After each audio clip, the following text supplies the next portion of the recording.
The first clip lasted 43 seconds. I had watched it 600 times. I knew every frame. Smoke, rubble, the broken skyline of Korath 7 spilling across the holo display in amber and gray. Somewhere in the distance, a colonial defense wall had already collapsed, and the soldiers still alive on the eastern flank were pulling back fast, boots scraping over broken concrete, voices cracking through the comms in 3 different languages, none of them calm. It was a rout, a clean, embarrassing, textbook rout, and I used it every single cycle to open my War Studies lecture, because there was no better picture of what panic looks like when it spreads through a unit that has lost its nerve. 81 cadets sat in the tiered seats of the auditorium on Garakai Station, 40 species roughly, some with 4 eyes, some with 2, some with none at all, and sensory organs I still did not fully understand. At the back, in the 3rd seat from the left in row 7, sat the human, Cadet Reyes, Ethan Reyes, 25 years old according to his enrollment file, with a service history that listed exactly nothing prior to his academy application, and a physical assessment score that put him in the top 4% of his intake group. I had barely looked at him before today. Humans were not rare anymore, but they were still new enough to the program that instructors tended to watch them the way you watch unfamiliar weather. I pressed play. The footage moved. The soldiers retreated. The smoke thickened. And then, as always, the moment I had paused on 100 times for 100 different classes, a single figure, small against the scale of the destruction, sprinting in the wrong direction, not retreating, advancing, straight across 40 meters of open ground, no cover, no support, directly toward an enemy emplacement that had 3 crew-served weapons aimed into that exact corridor. Every tactical model I had ever studied called it a death run.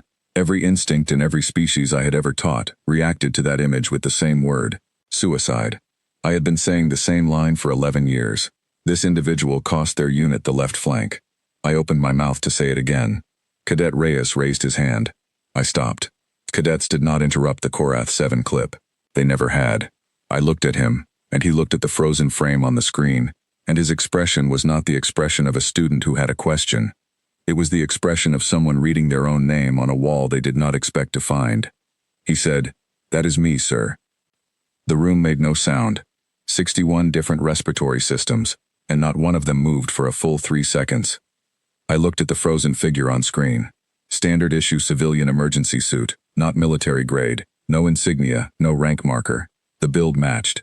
The way the figure held its arms while running, elbows tucked low, chin down, matched the way Reyes had crossed the training yard 2 weeks ago when the evacuation drill went loud. I had noticed it then, and filed it nowhere. I did not say anything intelligent. I said, "Class is suspended for the day." That night I unsealed the original Korath 7 archive, not the edited training version, the raw files, time-stamped and biometric logged, pulled from the sensor network that had been recording the entire engagement for after-action analysis. I ran the suit signature from frame 417 against the Academy's enrollment biometrics. The match came back in 11 seconds, 99.97%. Reyes, Ethan, age at time of engagement, 16 years old, civilian designation, listed in the station registry as a dependent of a contracted maintenance worker, not a soldier, not a volunteer, not anything that should have been anywhere near that corridor. I sat with that number for a long time. Then, because I am the kind of person who cannot leave a wound alone, I ran a broader search. I took the biometric signature and cross-referenced it against every piece of conflict footage in the War Studies archive. It was a large archive. 22 years of engagements across 14 contested systems. The search took 4 minutes. It came back with 13 additional matches. 13. Across 9 years, 4 planets, and 3 different factional conflicts that had nothing to do with each other. The same figure, identified with the same high confidence rating, appearing in footage that I had personally curated, personally annotated, and personally used to teach cadets what poor decision-making looks like under fire. In every clip he was doing something that looked, on paper, like the worst possible choice available to a person in that moment. In every clip the camera eventually moved on, the smoke cleared, and he was not among the casualties listed in the after-action summaries. I found him the next morning in the mess at 3 in the morning, which said something about his sleep habits that I was not yet ready to examine. He was eating alone with a bowl of something warm and a datapad propped against the edge of the table, reading what looked like navigation theory. He did not look surprised when I sat across from him. He looked like someone who had been expecting a specific knock on a specific door for a long time, and had finally heard it. I put my datapad on the table between us. 13 thumbnails. 13 frozen moments of someone doing something tactically incomprehensible and surviving it. He looked at the screen. Then at me. He said, "How many did you find?" Not, "This is a mistake." Not, "That cannot be right." "How many did you find?" I told him 13, plus Korath 7. 14 total. He nodded slowly, the way someone nods when a number is slightly lower than they expected. He picked up his bowl and ate another spoonful. I waited. In 19 years of teaching, I had learned that the most important thing an instructor can do in certain moments is be quiet and let the other person fill the space. He started with Korath 7. He was 16, he said. His father worked maintenance on the Eastern Wall network, and when the breach happened, the evacuation corridor went the wrong way.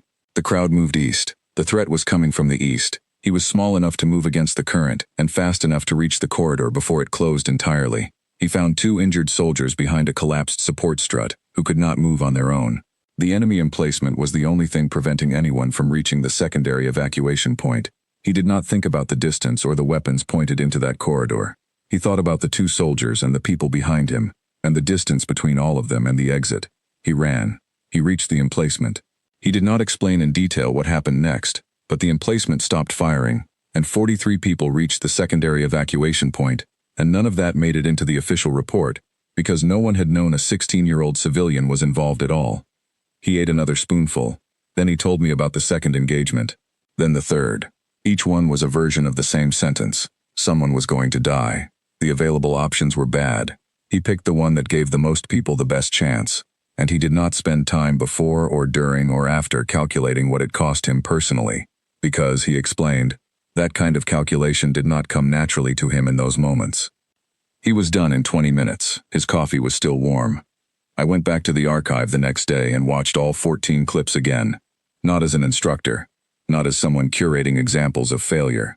I watched them as someone who now knew the name and the face and the reasoning of the person in every frame. I paused on each moment I had spent years pointing at as a mistake. In clip 3, the Vardesi corridor engagement, I had always said the lone soldier who broke formation toward the secondary objective was acting on panic and endangered the entire left wing.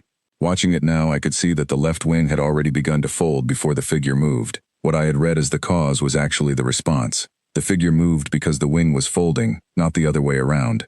And the movement drew enough attention from the pursuing force to let the remnants of the left wing reach the rally point intact. In clip 7, the Brennan Station siege, the figure I had labeled as a soldier who abandoned their post had not abandoned anything. They had identified a structural fault in the approach corridor 3 seconds before it collapsed, and moved 14 people out of the kill zone in the time it took the rest of the unit to process that something was wrong. Clip after clip after clip, I had built a teaching career on 14 examples of human recklessness. Every single one of them was something else. I stood in front of the next week's lecture with the Korath 7 footage on the screen behind me, and 81 cadets in the seats, and Ethan Reyes in the back row, third from the left, saying nothing. I paused on frame 417, the way I always did. I looked at the small figure frozen mid-sprint across 40 meters of open ground with 3 weapons pointed at it. I said, "This individual, with no training, no military-grade equipment, and no orders from any commanding officer, neutralized an enemy emplacement that was preventing 43 people from reaching safety. I want you to study this clip carefully and tell me not what went wrong, but what went right, and why every piece of tactical doctrine in every manual you have read will tell you it should not have worked." The room was quiet in a way that was entirely different from the quiet I had grown used to producing with that clip. The old quiet was horror and relief. This quiet was something leaning forward. Reyes did not look at me. He looked at the frame on the screen. His own 16-year-old self, blurred and small and running hard towards something that should have killed him. There was no pride in his face. There was something closer to the private expression of a person looking at an old photograph of a version of themselves they no longer fully understand. After class, I filed a recommendation for his advanced command track placement. It was the simplest professional decision I had made in years.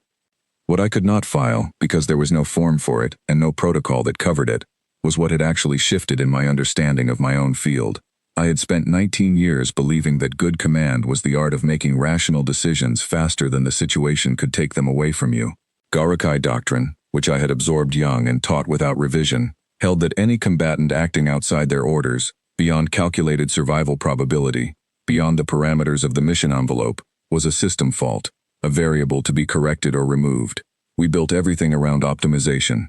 We assumed that all intelligent beings, when pressed, would optimize. Ethan Reyes did not optimize, he decided. Every time, in every clip, Under conditions that would have sent the optimization process spiraling into paralysis, he simply decided. The 2 injured soldiers, the 43 people, the 14 people in the corridor before it collapsed. He looked at the situation and found the people inside it and moved toward them without waiting for the math to finish. I do not think he is exceptional among his species. I think that is the part that keeps me in the archive late at night, pulling footage, looking at the shapes of engagements I thought I understood. I think he is ordinary by their measure. I think there are others like him, unreported, unrecorded, showing up in the margins of conflicts no one thought to study closely, doing things that our models cannot account for, because our models do not have a variable for a species that makes decisions the way they do. He graduates in 7 months. Whatever he goes on to do, I expect I will hear about it eventually. I used to run the Korath 7 footage as a warning, a look at what happens when discipline breaks and instinct takes over. I understand now that is not what it shows at all. It shows a choice, a fast, clear, costly, deliberate choice made by someone who had already decided, before the smoke rose and the walls came down, what kind of person he was going to be when it mattered. There was no panic in that sprint. There never had been. I just did not know how to read it.